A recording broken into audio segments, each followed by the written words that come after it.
Hello बच्चों। आज से मैं आप लोगों का अंकित सर एक प्लेटफॉर्म देने जा रहा हूं जिस पे आप लोगों को आईआईटी की प्रिपरेशन करवाई जाएगी और मैं आप लोगों को पढ़ाऊंगा मैथ्स। आपको पता है कि मैथ्स का कितना ज़्यादा इम्पोर्टेंस है आईआईटी में। ठीक है, तो चलिए एक नया सिलसिला शुरू करते हैं। ठीक है, मैथ्स के साथ और जितने भी डिटेल्स है सारी चीज़ें जो है आप लोगों को बताई जाएगी। जितने भी बेसिक्स हैं सारे बेसिक्स आप लोग ध्यान से ऑब्जर्व करिएगा और वीडियो तो आप लोगों को यूट्यूब पे मिलेगा ही। ठीक है, और यूट्यूब का फैशन जानते ही हैं आप, हम लोग बेसिकली अपलोड करते हैं तो इतना एक्सपेक्टेशन रखते हैं कि आप लाइक सब्सक्राइब करें और साथ साथ कमेंट भी कीजिए। अगर आप लोगों को किसी स्टेप में कोई प्रॉब्लम हो तो कमेंट करिएगा, तो मैं आप लोगों को पर्सनल अटेंशन के लिए एक वीडियो कॉल भी प्रोवाइड करूंगा। ठीक है, वीडियो कॉल से आपके पर्सनल लेवल पे जो भी प्रॉब्लम्स है वो भी दूर करने की कोशिश करूंगा। तो करते हैं, it's free of cost, totally free of cost. आप लोगों को कोई पैसा नहीं देना है, बस पढ़ना है मन लगा के। और गरीब से गरीब बच्चों के लिए एक पहल हमने शुरू किया है, क्योंकि इसमें कोई भी कॉस्ट नहीं लगना है, कहीं कोई पेमेंट नहीं देना है और एकदम सीरियल वाइज थ्रू आउट पूरी सिलेबस मैथ्स की कवर की जाएगी। और साथ साथ हम लोग क्वेश्चंस भी करेंगे, जो आईटीज में क्वेश्चंस आते हैं वो क्वेश्चंस भी करेंगे। तो ये एक शॉर्ट इंट्रोडक्शन था। ठीक है, तो हम लोग स्टार्ट करते हैं। देखिए, सबसे पहले हम लोग स्टार्ट करते हैं इंटीग्रेशन से।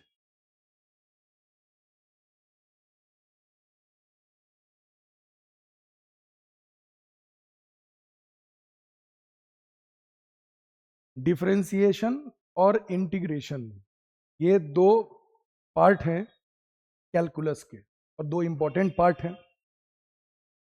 डिफरेंशिएशन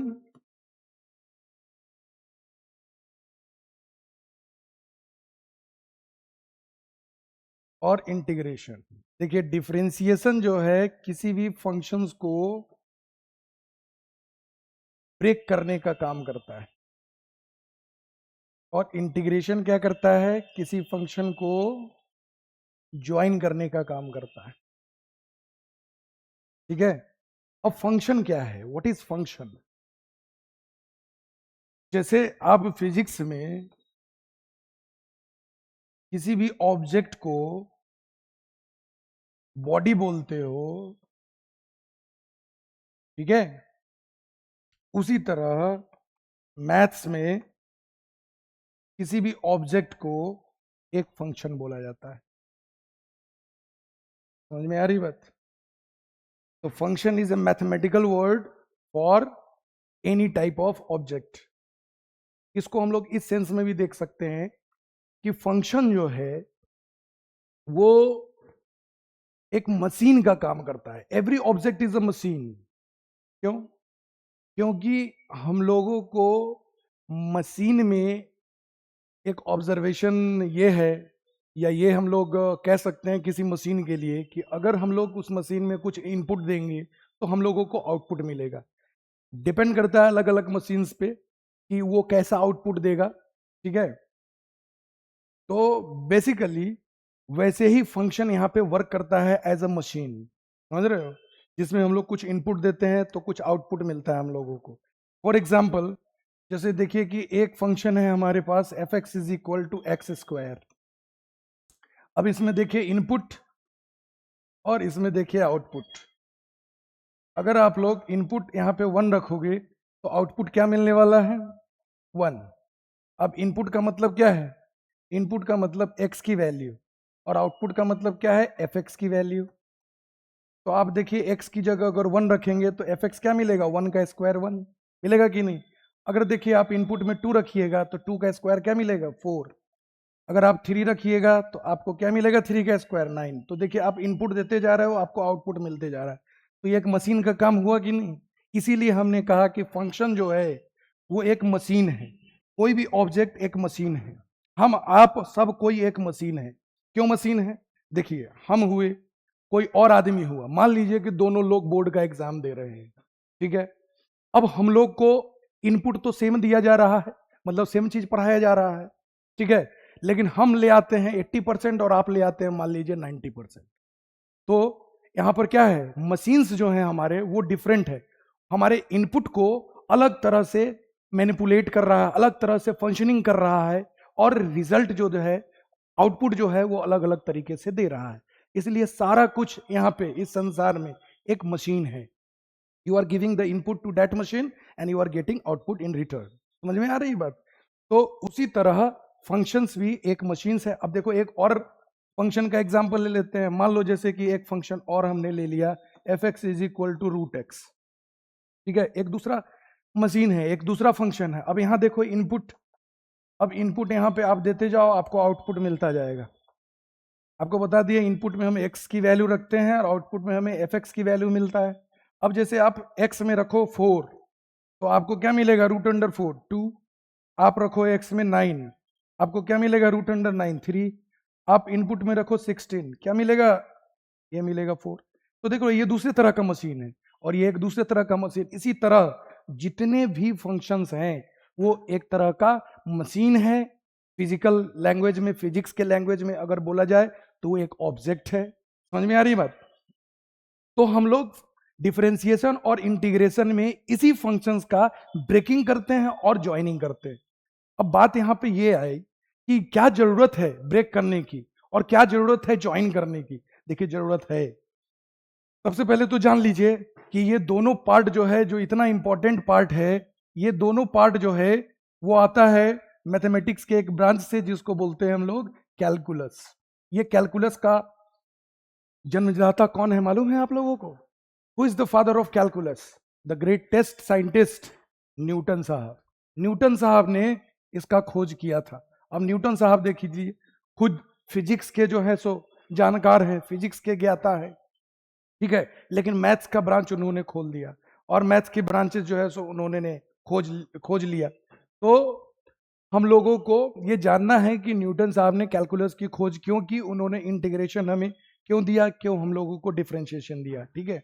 अब देखिए, जब न्यूटन साहब स्टडी कर रहे थे ग्रेविटेशन की, बहुत सारे सेलेस्टियल बॉडीज की, जो प्लानिटरी बॉडीज हैं आउटर स्पेस में, जैसे कि प्लैनेट्स हो गया, एस्टेरॉइड्स हो गया, स्टार्स हो गया, इन सब की जब स्टडीज कर रहे थे, इनके काइनेमेटिक्स की स्टडी कर रहे थे, ठीक है। वेलोसिटी हुआ, एक्सेलरेशन हुआ, फोर्सेस हुए, ये सब जब कैलकुलेट कर रहे थे तो उनको बहुत प्रॉब्लम आ रहा था। क्यों प्रॉब्लम आ रहा था? Due to it giantness. इसकी जो साइज है वो बहुत ज्यादा थी। तो उन्होंने क्या करा, इसको ब्रेकिंग करा। ये हाइपोथेटिकल ब्रेकिंग है, ऐसा नहीं कि जाके स्पेस में उसको तोड़ रहे हैं, ठीक है। तो हाइपोथेटिकल ब्रेकिंग कैसे करेंगे इसको? तो उन्होंने किसी भी स्टार को, किसी भी प्लैनेट को उन्होंने एक फंक्शन मान लिया, ठीक है, कि वो कैसे वर्क कर रहा है।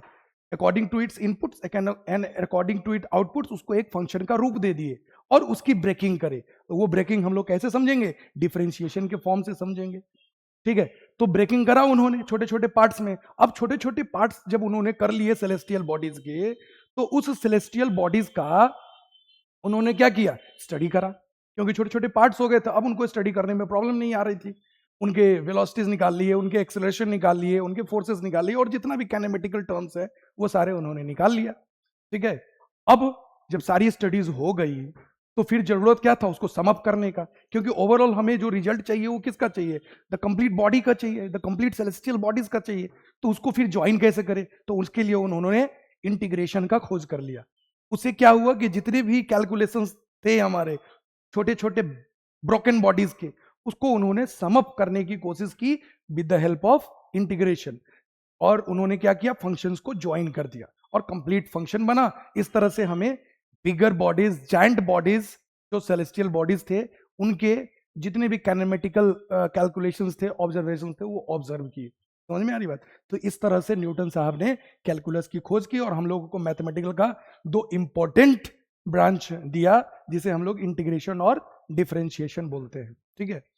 तो बारी बारी से मैं चीजें आप लोगों को एक्सप्लेन करूंगा। पहले हम लोग इंटीग्रेशन पे फोकस करते हैं, ठीक है। इंटीग्रेशन टफ माना जाता है इन कंपैरिजन टू डिफरेंशिएशन। अब कहोगे कैसे सर, ये भी एक क्वेश्चन उठता है। देखो, डिफरेंशिएशन मतलब ब्रेक करना, ब्रेक करना मतलब स्मॉलर पार्ट्स करना। किसी भी लार्जर पार्ट्स को स्मॉलर पार्ट्स करना बहुत ही आसान है। लार्जर पार्ट को स्मॉलर पार्ट करना मतलब क्या, किसी को भी मार देना, तो मारना बहुत आसान है कि नहीं आसान। आपको एक छोटे से बच्चे को भी कहो कि इस आदमी को जाके मार दो, एक सिंपल सा रूल क्या है, एक सिंपल सा मेथड क्या है, आप उसको एक ब्लेड दे दो और कहो कि गर्दन पे चला दो भाई, तो जला देगा, आदमी मर जाएगा। तो मारना क्या है, बहुत ही आसान। लेकिन अगर बोला जाए कि उसी मरे हुए आदमी को जिंदा कर दो ज्वाइन करके, तो क्या यह संभव है? आज हमारा मेडिकल साइंस इतना हाई लेवल का, हाई एडवांस हो गया, लेकिन अभी भी मरे हुए आदमी को क्या जिंदा कर पाता है? क्या नहीं कर पाता। क्यों? क्योंकि इंटीग्रेशन बहुत टफ जॉब है। लेकिन हाँ, एक चीज और मैं यहाँ पे ऐड कर दूं, भगवान के लिए इम्पॉसिबल नहीं है। भगवान जी जो हमारे हैं वो उसको सम अप कर सकते हैं, ठीक है।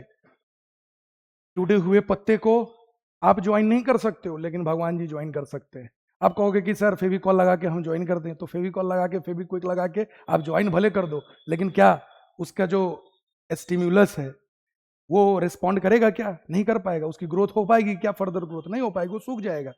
उसका जो जाइलम फ्लोएम है वो कनेक्शन आप नहीं कर पाओगे। उसमें जो फ्लो होता है वाटर का, मिनरल्स का, क्या कर पाओगे? क्या नहीं कर पाओगे। वो कनेक्शन आप नहीं मेंटेन कर पाओगे। इसीलिए कहा गया है कि integration is tougher than differentiation. समझ, मारना आसान है लेकिन जिंदा करना टफ है। तो हम लोग इस वजह से इंटीग्रेशन को पहले स्टार्ट करते हैं, ठीक है। थोड़ा टफर पार्ट पहले पढ़ लेते हैं, फिर डिफरेंशिएशन में आएंगे और उसको भी पढ़ाएंगे आप लोगों को। तो पहले आप पूरा थ्रू आउट कंसेप्ट लो इंटीग्रेशन का, ठीक है। और उसके बाद हम लोग क्वेश्चन सेशंस करेंगे। क्वेश्चन सेशंस में हम लोग आईटी के आए हुए क्वेश्चंस करेंगे और उसमें आप लोगों को बताया जाएगा कि किस लेवल की थिंकिंग है हमारे आईटी वालों की, कैसे क्वेश्चंस वो दे रहे हैं, और आप लोग अपने मेंटल एबिलिटी को उसके अकॉर्डिंग आप ग्रो करो। और देखना, डेफिनेटली बहुत ही आसान लगेगा आप लोगों को आईटी क्लियर करना। बहुत टफ जॉब नहीं है यार, थोड़ा सा आप लोगों को बस कंसंट्रेशन रखना है और उसके बाद देखो खूब मजा आएगा। चलो अंकित सर के साथ एक शुरुआत करते हैं, एक सिलसिला का शुरुआत करते हैं और देखना बहुत मजा आएगा और आप लोगों को अच्छा लगेगा और आईआईटी बड़े आसानी से आप लोग क्वालिफाई कर पाओगे, ठीक है। तो हम लोग आगे बढ़ते हैं।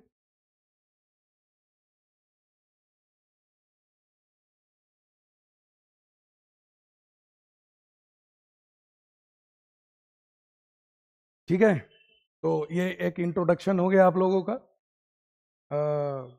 इंटीग्रेशन का, कि इंटीग्रेशन क्या था, कैसे था, किस चीज का इंटीग्रेशन कर रहे हैं, कहां से आया। अब हम लोग थोड़ा सा फॉर्मूला की ओर चलते हैं। इंटीग्रेशन में जो फॉर्मूला यूज होता है वो जरा देखिए आप लोग। देखिए, इसमें पहला फॉर्मूला है integration of x to the power n dx। ठीक है, एक चीज और बता दें आपको कि इंटीग्रेशन जो है ना वो दो तरीके का होता है। एक होता है आपका इंडेफिनिट इंटीग्रेशन,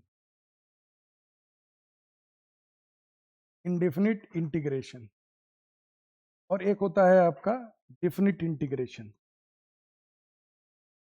डेफिनिट इंटीग्रेशन। ठीक है, तो दोनों पढ़ना है, बारी बारी से हम लोग स्टार्ट करते हैं। पहले हम लोग इंडेफिनिट इंटीग्रेशन पढ़ते हैं, ठीक है। तो उसमें पहला फॉर्मूला है आपका integration of x to the power n dx। ये एक फंक्शन है, इस फंक्शन का हमें इंटीग्रेशन करना है। और ये जो सांप वाला सिंबल देख रहे हो, ये हमें बताता है कि हमें इंटीग्रेशन करना है। और ये जो dx देख रहे हो, ये हमें बताता है कि x के रेस्पेक्ट में इंटीग्रेशन करना है। समझ में आ गई बात? अब देखिए, इसका फॉर्मूला होता है x to the power n+1 upon n+1, और लास्ट में प्लस में c लगा देंगे। जितना भी इंडेफिनिट इंटीग्रेशन होगा सब में आपको सी लगाना है। सी को हम लोग बोलते हैं इंटीग्रेशन कांस्टेंट। क्या बोलते हैं? Integration constant. समझ में आ रही है बात? ठीक है, अब देखिए दूसरा फॉर्मूला। दूसरा फॉर्मूला जो है आपका वो है, अच्छा एक चीज और, ये जो फॉर्मूला लगेगा ये तभी तक लगेगा जब n की वैल्यू -1 ना हो। ठीक है, बाद बाकी कुछ भी हो n की वैल्यू, ये फॉर्मूला एप्लीकेबल है, आप लगा सकते हो। n का वैल्यू केवल -1 नहीं रहना चाहिए। क्लियर है? अब n का वैल्यू अगर -1 होगा तो क्या होगा? x का वैल्यू -1 अगर हो गया तो इसका इंटीग्रेशन होता है log x प्लस सी। क्लियर है? अब आ जाइए तीसरा फॉर्मूला। तीसरा फॉर्मूला में इंटीग्रेशन ऑफ साइन एक्स।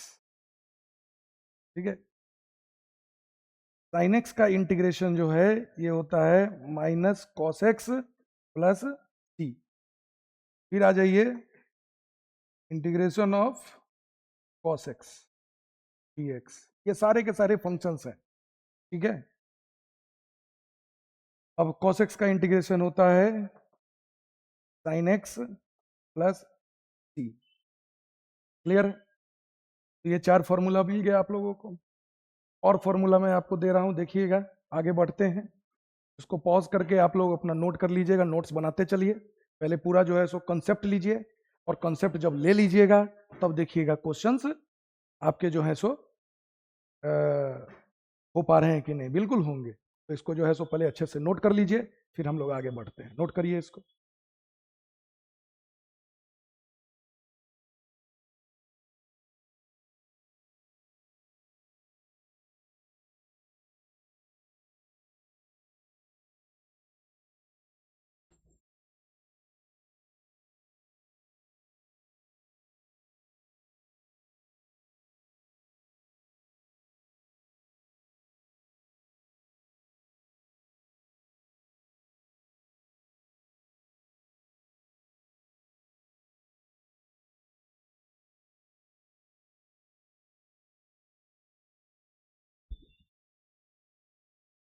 हो गया नोट आप लोगों का?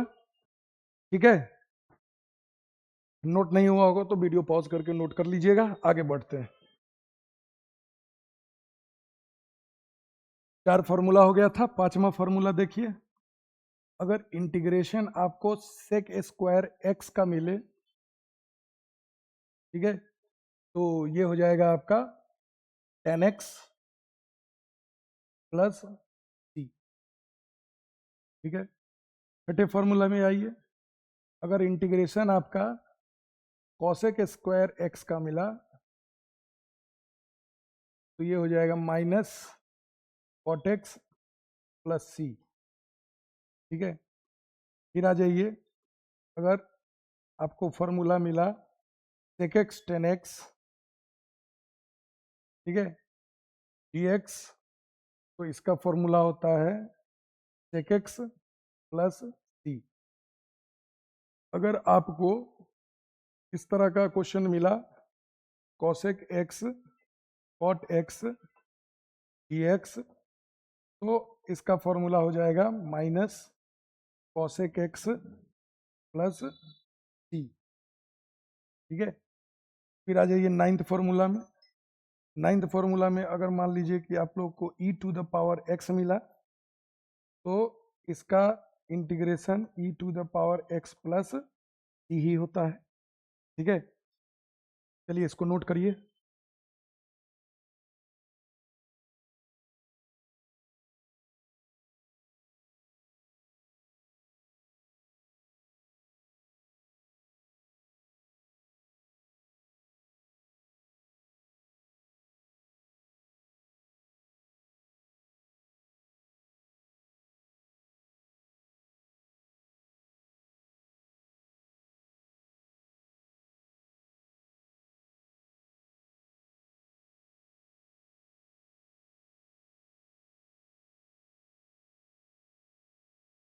नोट कर लिए, चलिए आगे बढ़ते हैं।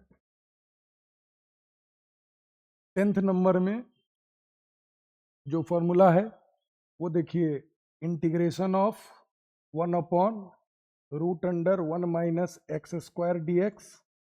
तो इसका फॉर्मूला होता है साइन इनवर्स x प्लस सी। ठीक है, अगर आप लोगों को कुछ इस तरह का मिले -1/√1 - x² dx, तो इसका फॉर्मूला होता है कॉस इनवर्स x प्लस सी। ठीक है, फिर 12 नंबर में आइए। Integration of 1 plus x square D x, तो इसका फॉर्मूला होता है टेन इनवर्स एक्स प्लस सी। फिर 13 नंबर में आइए, integration of -1 upon 1 plus x square, ठीक है, डी एक्स, तो इसका फॉर्मूला होता है कॉट इनवर्स एक्स प्लस सी, ठीक है। फिर आ जाइए, integration of 1 upon x root under x square -1 d x, तो इसका फॉर्मूला होता है सेक इनवर्स एक्स प्लस सी, ठीक है। इतना नोट करिए।